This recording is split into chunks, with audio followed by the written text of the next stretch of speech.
Isang magandang good morning sa inyo mga kachokaran and welcome to Tbilisi, Georgia. It's our day 4. So our first stop natin is Holy Trinity Church. Okay. Ito yung biggest church dito sa Tbilisi. So ito yung nakikita namin na gold sa taas na yan. Ayan o, may tuktok na yan, may color gold. Yan yung visible doon sa hotel namin sa Solo Lucky. The weather is gloomy, malamig, tolerable. Saya lang. Ang daming tourists dito. Actually, today is April 9 and it is declared as national holiday dito sa Tbilisi. Parang commemoration yun sa mga namatay doon sa mga lumaban to fight the rights of Tbilisi, something medyo malawak yan, medyo malalim. I do not know much of information. Nabanggit pati na since today is a national holiday dito sa Tbilisi, hindi siya ganun ka-traffic. So hopefully, totoo nga na hindi siya traffic. So at least we'll come to visit a lot of places here faster than the said time.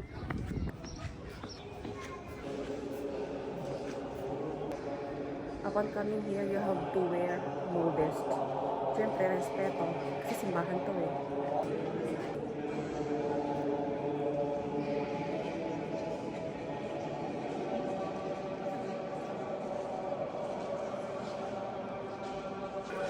From here, meron akong naririnig na mga nagcha-chant.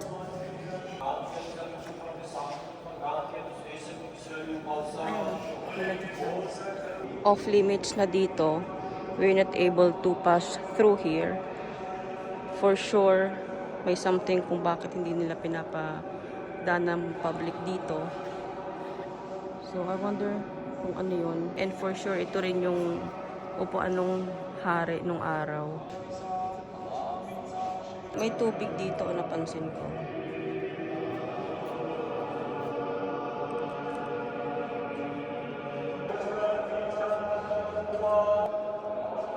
Yung lalaking nasa likod ko, kanina pa siya bumubuntot. Feeling ko na mamahala yun dito. Siyempre, kasi mga tourists, baka may mga mangulit. At least, ipoprotektahan yung church. Dito tayo sa labas ng church. Ito yung Holy Trinity Church. Biggest church here in Tbilisi. Ang ganda ng church. Ang ganda ng place. Ang ganda ng weather. Sobrang na-appreciate ko. And then, what's more amazing is, look oh, yung gold na yan, at the top of that church, yung gold na yan, kitang-kita yan sa dun sa hotel namin. Nagtatanong ako sa sarili ko, ano kaya yung gold na yan? Yung pala yun.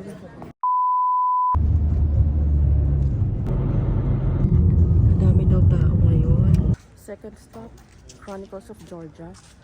There, marami-raming tao ngayon. Almost full yung parking. Ito siya. Let's go to Chronicles of Georgia. Bali, aakyatin natin to. Okay. Ilang kayang steps tong hagdan? Let's see. 3, 4, 5, 6, 7, 8, 9, 10.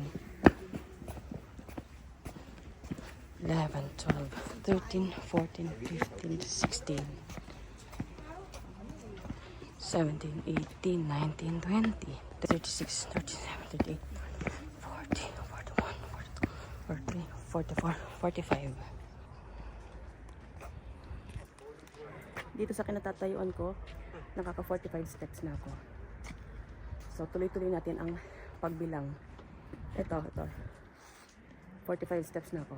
Let's go, tuloy-tuloy lang. 46, 47, 48, 49, 50, 51, 52, 53, 75, 76, 79, 80, 81, 82, 83, 84, 86, 87, 88, 89, 90, 91. Okay, 91 steps. Ito pinatatayon ko. 91 steps. Yan. Tada! Chronicles of Georgia, 91 steps. Grabe yung structure to. Grabe yung structure na to.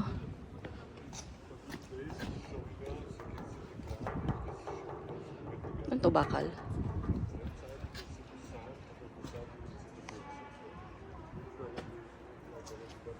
Let's have a 360 view here sa Chronicles of Georgia. Sana makapture lahat. Sobrang laki na. Laki ng structure. Sobrang kakaloka. Amazing.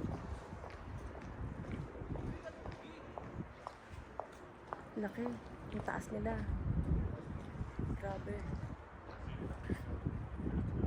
Oh. Amazing.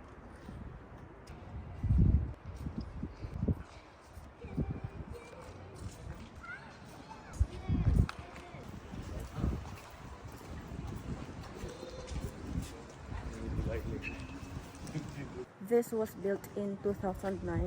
Nakabit sa mga structures, nakita ko yung mga pagpapasakit ni Lord, yung mga sufferings niya. Nung kinrucify siya, nakita ko yung, what you call this? Last Supper. Galing. Laki, sobra. Few steps from Chronicles of Georgia. Look, tada! Meron siya nito. Mahangin siya. Wala siyang harang dito. Ito pala, water reservoir siya. June, July, August. May mga nagsuswimming siya. And then itong mga bahay na ito, yung mga sa Soviet Union time daw. Ito. So this is made of metal. Ayan. Imagine. Ganda.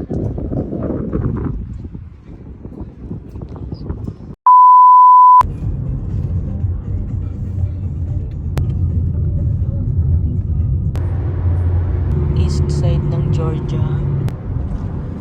Is it better on the bedway now? Ito yung cheese factory nila. Okay. Load tayo ng cheese. Gawa sila ng cheese. Wow!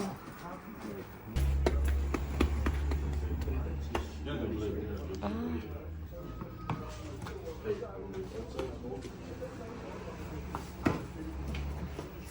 Cheese. Bread.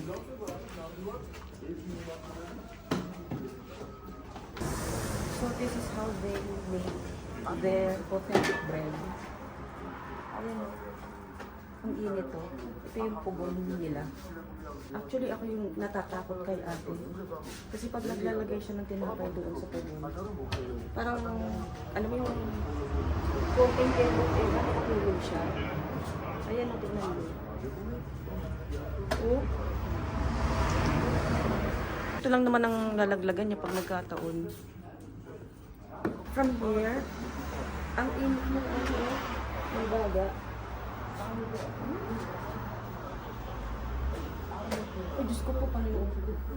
Nakatungpo pa siya. Oh. Parang ang hirap ng ginagawa niya. Grabe. Tumutungtong pa siya doon, no? Doon sa sako. Itong bread factory na ito, along the way lang siya. Along the way lang siya. This reminds me of yung pumupunta kami sa Bicol, yung bibili kami ng putok at bag. Yan. Parang ganun siya. Ito oh. Ganun siya. Tapos ayun oh, bilihan ng mga cheese. Puntahan natin. Ito lang yung kinuha muna namin. Small bite muna. Let's have a quick bite. I mean, taste lang muna. Siya yung driver cum tourist guide namin, si Larsha.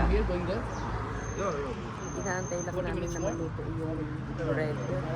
Tapos kakain tayo ng cheese. Kakain tayo ng cheese. Along the way. Ang saya ng experience. Nakakatuwa. Ayan o, dun ginagawa yung bread. Diyan yung pinuntahan natin kanina. Yan. Yan yung pupuntahan ni Larsha. Yan, dyan siya. So, pag naluto na yung bread, pwede na tayong mag-taste. Without Ah, that's the one. Sandals. Ah, okay. Tanya to. Sarap to.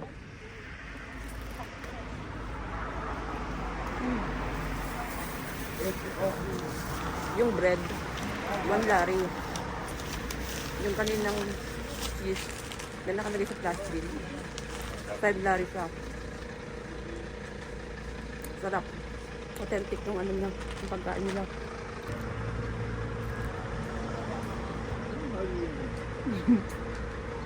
Bumili kami ng tinapay. Nadali namin sa hotel. Ayun o.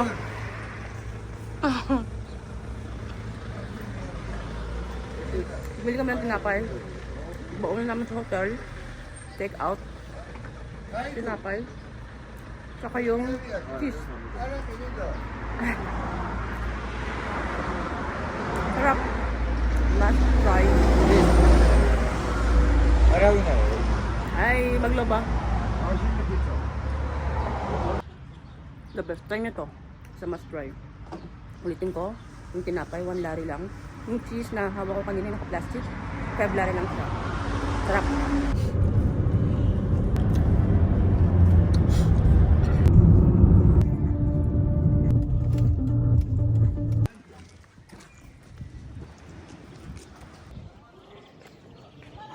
Doon sa bungad kanina, may toilet doon, bayad 20.20 gel. Indian, huh?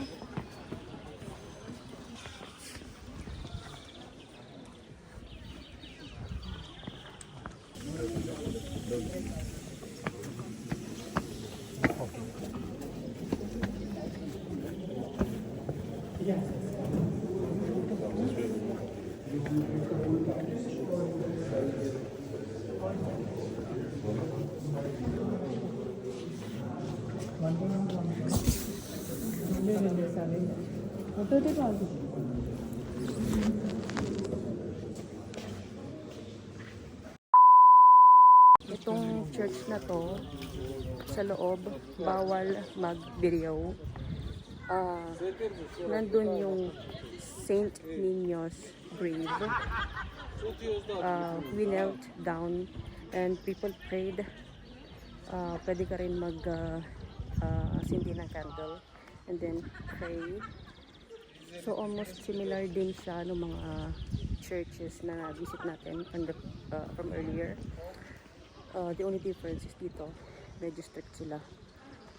Camera, videos, ganyan, hindi siya allowed. Karamihan ng mga monasteries dito, mga churches, under construction. Ayan o.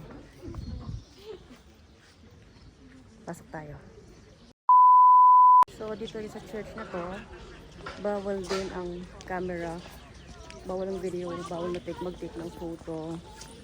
Diyan, dami tourists. Weather, maaraw, pero hindi mainit. Yung area banda dito, ito, Russian na daw to. Look how nice this place is. Tada! Ganda, di ba? Nice lang. Ang daming tao. Ang daming tourists. Ang daming mga pana. Kung meron mang isang church dito sa Tbilisi or sa Georgia na strict, ito yon. Ito yung church na stricto kasi sa loob ng church bawal kang mag-take ng photo tsaka video. Dito lang talaga sa labas. Hindi ko lang alam kung bakit. Ganda ng place na to. Ganda. Dito sa bungad na to, actually, pwede ka nang bumili ng mga souvenirs dun eh. Diyan o. Sa area na yon. Tsaka meron silang mga plants dun para sa mga plantitos at plantitas. Tsaka small cafeteria. There. Ayun sasabi ko sa inyo na toilet. Ayan, yan. Toilet yan. Bayad ka ng 0.20. 20 cents yun, for sure. Kasi ang barya nila dito is cents. So, 0.20 cents. Yun, ito oh. Tada! There you go. Yan. Yan ang toilet. So, ayun na nga. Saint Niño's Monastery siya. Doon living yung ano niya. Yung body niya. Andun yung grave niya.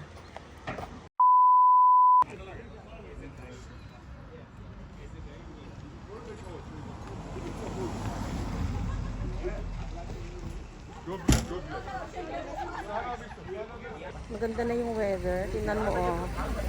Look. Nakaano na lang ako. Nakaganto na lang ako. Tinanggal ko na yung isang outer ko. Saka wala lang akong bonnet. Zip line sila, oh. Along the way lang to.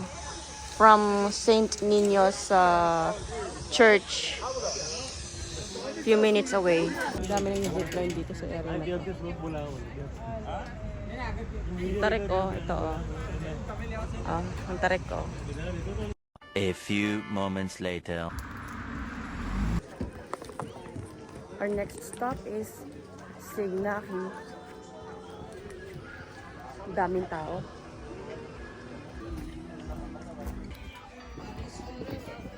Pa tayo dito.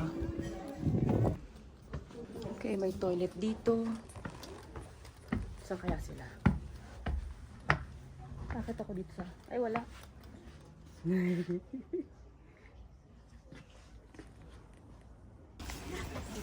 Sarap sanang umakyat dito, kaso kita nyo naman, siksikan ng mga tao.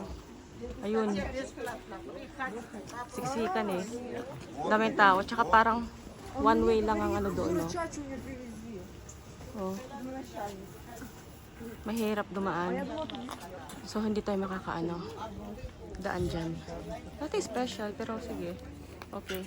Sarap sana umakyat eh. Kaso, kita nyo naman, yung mga tao, ayun, parang one file lang ang magkakasya dyan.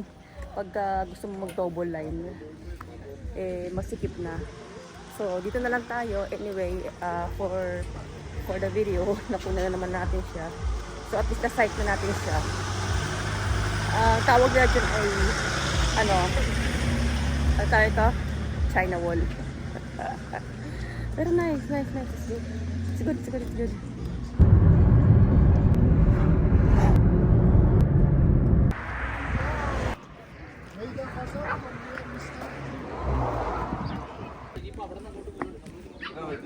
Welcome to Old Cajete. Tama ba ako? Mali ang salita ko. Sorry na.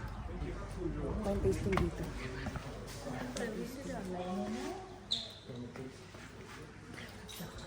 Scotch.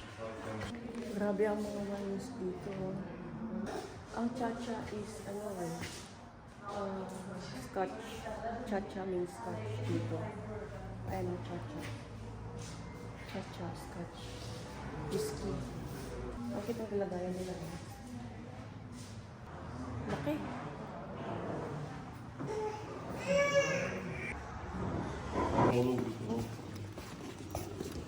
So, anong ganap dito? Okay.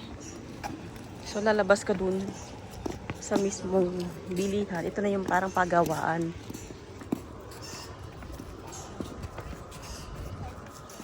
Ito yung factory.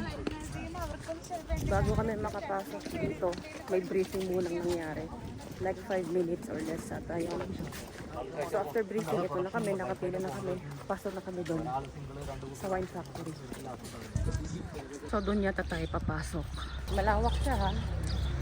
Malawak siya. Pasok tayo. Oh.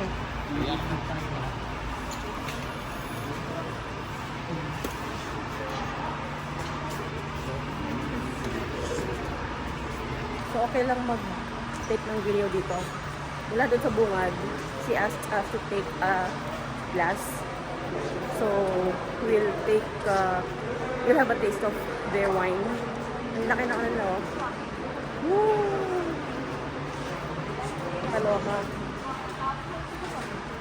Malamig dito. Ano to eh, feeling ko nasa excursion kami. Alam mo yung sa school? Feeling ko nasa excursion ako. So, isa-isa ni atin kinukuha yung mga glass of wine namin.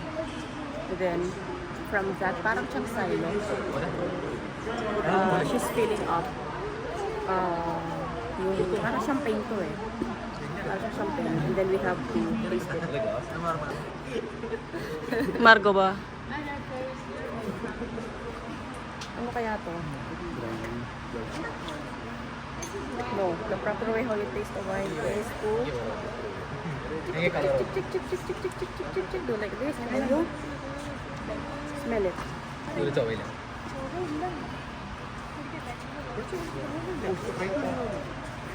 Ano to?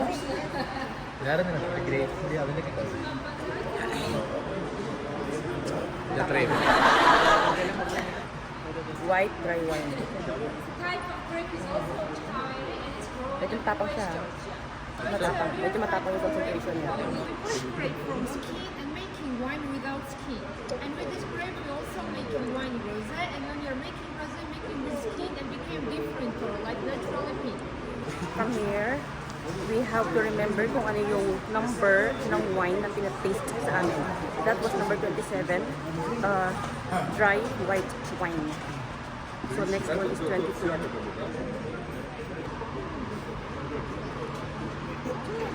Magloba. So this is number 22. Ikot, ikot, ikot, ikot, ikot, ikot, ikot, ikot, ikot, ikot, ikot, and then smell.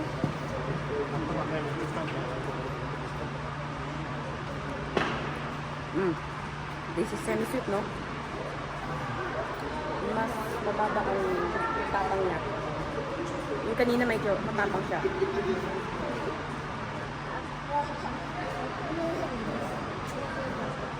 There's growing up type of grape frolic auro. Appreciates a dessert wine, good with salads, with fruit salads, with desserts, and it's called like a ladies wine because it's easy to drink. This is sweet? Semi-sweet. Ah, semi-sweet. Magloba.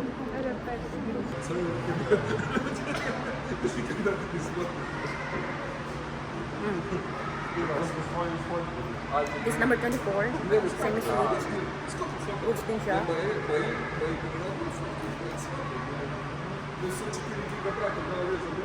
Wala ba yung pulutan dyan? Sarap. Pulutan, te.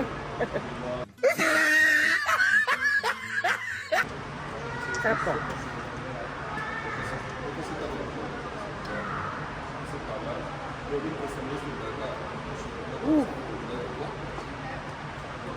Alak pa more, sarap. Round 2. Round 2 ka? O, round 2 na rin ako. Round 2. Sige, round 2. Ako. Magloba.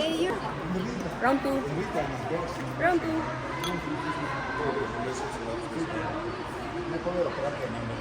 Sarap. Sarap. 24 days. 24 days.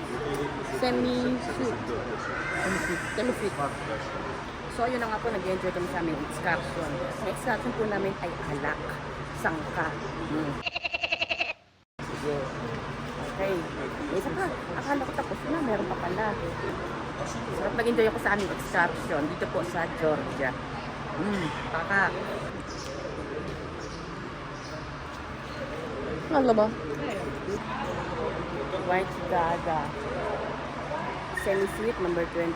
Tignan natin si White Gaga. I hope I said it right. Matapang. Matapang siya. Parang sa akin 24. Itong 20, White Gaga. Expensive wine daw siya dito sa Georgia. That is chacha. Wait. Baka hindi ko maubos. That is chacha. Chacha scotch. Ah, vodka. Technology same as Italian grappa. Italian. grappa. Italian grappa. Same as for grappa. Ah, okay, sure. Sure, this is the one. Magloba. Let's see. Ay. Let's see. Chacha. I'm afraid.